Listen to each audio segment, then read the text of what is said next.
So again, around the diplomatic sort of explosion now we've seen in your relationships, your government's reached out to the Five Eyes allies. What pledge of support have you gotten from each of those? Are they backing you up in these claims?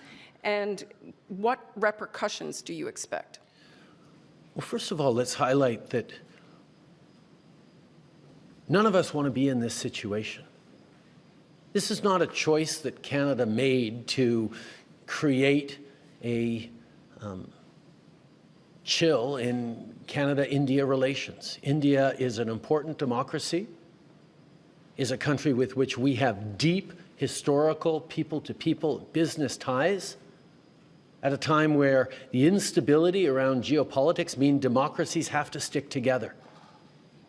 That is why when we started to understand through intelligence agencies that India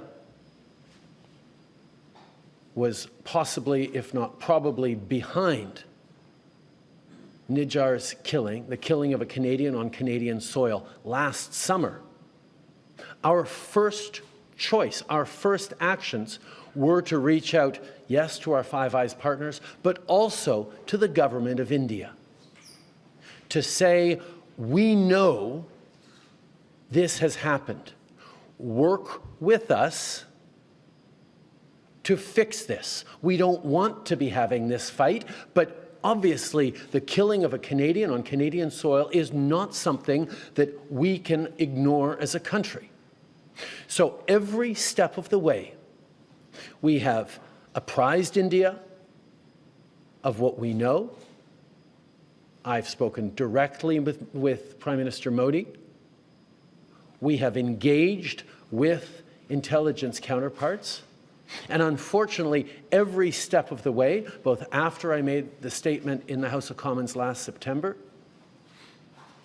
and till now, the response of the Indian government has been to deny, to obfuscate, to attack me personally and the integrity of the Government of Canada and its officials and its police agencies. And we have simply said, we're going to allow our agencies to do the work, particularly to move from intelligence collection from agencies to police investigations that result in arrests, trials, and consequences within a rigorous and robust and independent judicial system.